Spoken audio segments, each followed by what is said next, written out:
Kumusta mga ka-Alpha Adventure Farms? Ayan no, halatado yung pagod sa itsura ko. Ayan no, yung 4 na buwan na ipinahinga ko sa pagpa-farming, no? Bumalik yung dating kulay ng balat ko noon. 4 na buwan na pahinga eh. Pero after 1 week ng hands-on na naman, o ayan, kutis, kokay na naman. Ganun talaga, no? Pag hands-on ka sa farming, no? Di kagaya ng mga business na di opisina ka, kahit hands-on ka, naka-aircon ka, no? Naka-suit and tie ako, pag kahit hands-on ako doon. Eh, sa farming, hindi naman ako pwedeng mag-hands-on na naka-aircon eh. Pag nag-hands-on ka sa farming, yung mula dito mo, yung hindi natatakpan ng manggas, hanggang sa litaw ang balat mo, para kang may medyas na mahaba dyan, no? Yung puti ko lang yung after ng natatakpan ng damit. Anyway, so ito lahat ang aking sasaguting mga questions, mga pinagkasya ko sa isang bond paper na naman, no? Mga iniwan nyo to sa YouTube channel ni Alpha Adventure Farm. So ano ba tong isang to? Okay. Wala, pinagpiprint ko pero di ko binasa, ngayon ko lang babasahin. To galing kay Silveno Liwa 3204. Hello sir, sana mapansin. At talaga hong mapapansin kayo sa YouTube dahil binabasa ko lahat ng mga comment dyan. Magandang umaga sir, bibili po sana ako ng F2 Anglo-Nubian. Kaso, bata pa, bagong walay ngayon January, mag 4 months. Okay, ngayon January pa lang daw magpo 4 months. May native din ako sir, 2. Pang-upgrade ko sana yung Anglo na F2. Kaso, bata pa yung Anglo. Plano ko sana sir, di ko muna sila isama sa native ko. Ano ba to? Siya lamang sa isang kwarto malapit sa bahay namin para maalagaan, kukumpayan lang. Yung native ko kasi medyo malayo sa bahay namin. Okay lang ba ang ganong setup sir? Ihiwalay muna.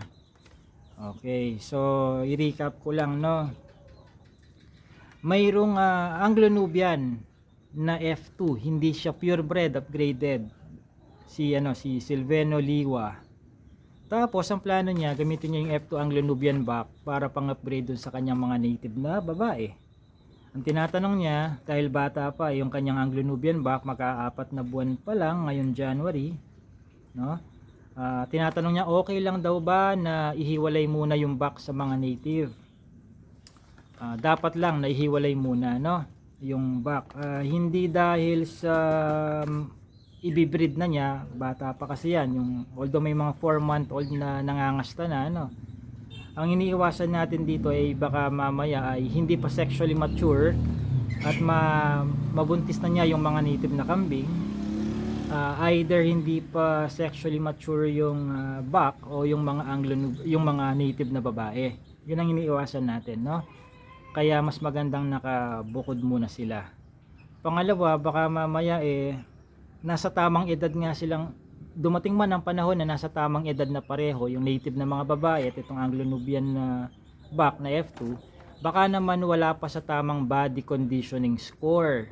Ang body conditioning score ay 1, 2, 3, 4, 5. Preferably 3 at saka 4 dapat ang body condition score ng kambing. Hindi sobrang taba, hindi sobrang payat. Okay, katamtaman lang, no? Yun ang optimal na body conditioning score bago magbuntis ang isang kambing, no? And at the same time, ganun din sa back, no? Maganda kung score niya maximum 4. Yung 5 kasi obese na yun sobrang taba na, no?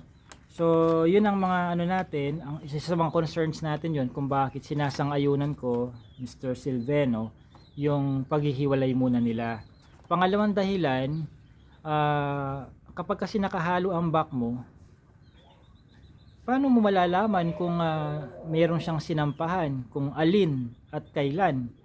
Ang problema mo kasi doon, kapag hindi mo nakita na sinampahan ng back mo yung doe, manghuhula ka ngayon kung kailan yung approximate na panahon kung kailan manganganak.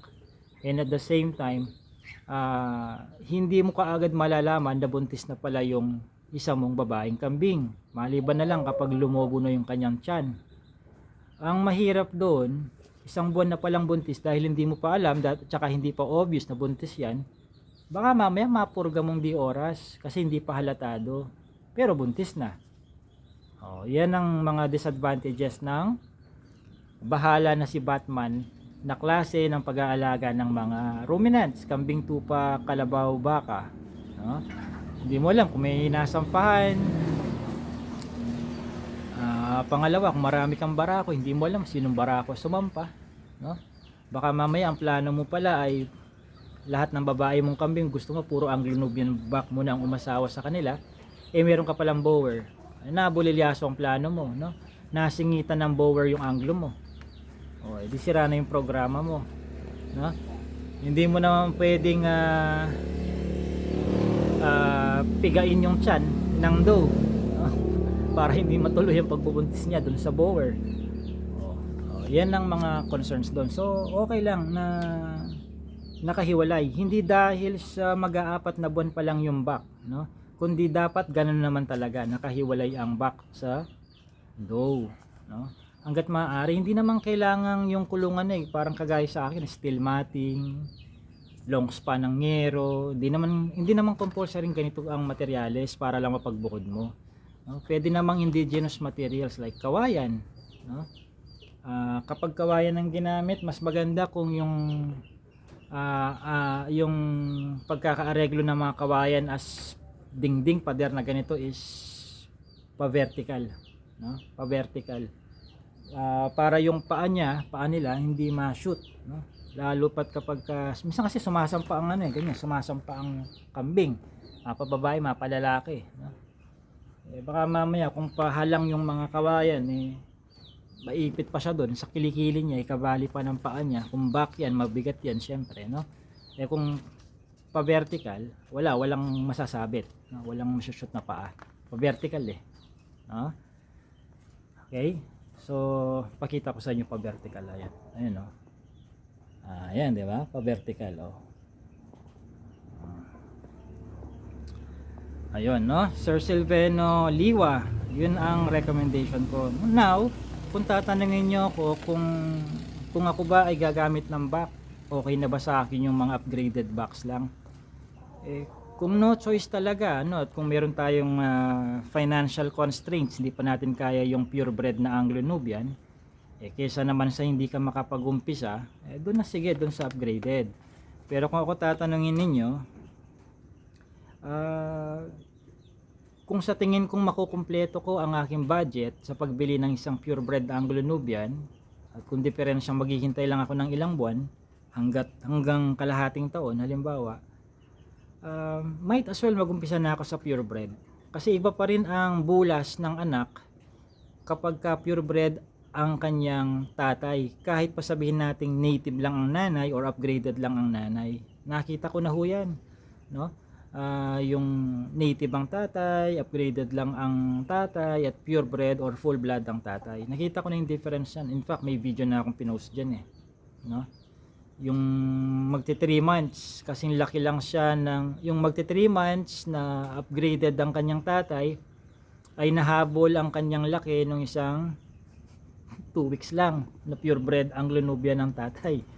Isipin nyo yun, hinabol ng 2-week-old ang 3-month-old sa body size, so malaki difference talaga, same ang effort mo, yung tagaktak ng pawis mo, same damo, same lugar, same temperature, pero magkaiba ang bulas. So might as well, bago ako mag-umpisa, mag-ipon na muna ako ng budget ko for a purebred Anglo-Nubian buck, di baling i-delay ko ng kalahating taon. If kalahating taon is what it takes para mabuo ko yung pambili ko ng purebred Anglo-Nubian buck, basta ba sulit na sulit yung bawat panahon, ang pinaka hinahabol kasi natin dyan panahon, it takes 8 months yung breeding cycle ng kambing. 5 buwan na magbubuntis, 2 buwan magpapadede, 1 buwan na magpapahinga para maging ready sa pagbubuntis muli, 8 buwan. Oh, sipin mo yun. Kung nagumpisa ka sa native ang buck or upgraded lang ang buck, matagal-tagal ang ano mo, ang bubunuin mo ulit, halos 1 taon, no? So, yun ay saganang akin lang naman ho, no? Okay, so sa mga gustong magpa-reserve na ng mga upgraded goats, no? Yung mga tatay ay purebred Anglo-Nubian or full-blood Red Boer, ang nanay ng mga nanay nila ay mga upgraded na kambing. O, nandiyan sa description yung link. Kung gusto niyo bumili naman ng mga purebred Anglo-Nubians or full-blood Boers, nandiyan din sa description yung link. At mas mahalaga, no? Umattend muna kayo ng seminar. Ang pinaka madaling parte ng pagkakambing ay yung mismong pagbili ng kambing. Naku, basta may pera ka sa bulsa napakadaling bumili. Alam nyo anong mas mahirap doon? Yung paglalagay ng knowledge dito, no? Yung pagpaparating ng kambing, dali lang yan i-Gcash ko lang yan, mapaparating ko ang kambing yung knowledge, pwede ko bang i-Gcash ang knowledge na lang? Hindi naman po pwede. Di ba, sana kahit magbayad ako ng 10,000 piso mula sa walang kaalam-alam sa goat farming, after kong mag-Gcash, magiging hustler ako sa pagkakambing. Kahit siguro 20,000 pa i-Gcash ko, kung pwede lang yon. Kasi hindi po pwede. So unahin nyo muna yung mas mahirap, no? Yung pag-aaral. Meron din akong pa-seminar, no? Sa cultural management pati sa marketing. Paano mo ibebenta yan ang mga kambing, no? Lalo't kung libangan at negosyo na rin ang pakay mo sa pagkakambing. So unahin mo muna yung seminar, no? Mas mura pa nga ang seminar ko kaysa mismong kambing no? Pero yun ang pinakamahirap, yung seminar. So nandiyan sa description din ng link. Mag-seminar muna, may certificate din yun. Pre-recorded ang video. Kung may follow-up question ka, i-email mo sa akin within 30 days. Libre lang ang question and answer natin through email. Alright, this has been JC De Guzman of Alpha Adventure Farms.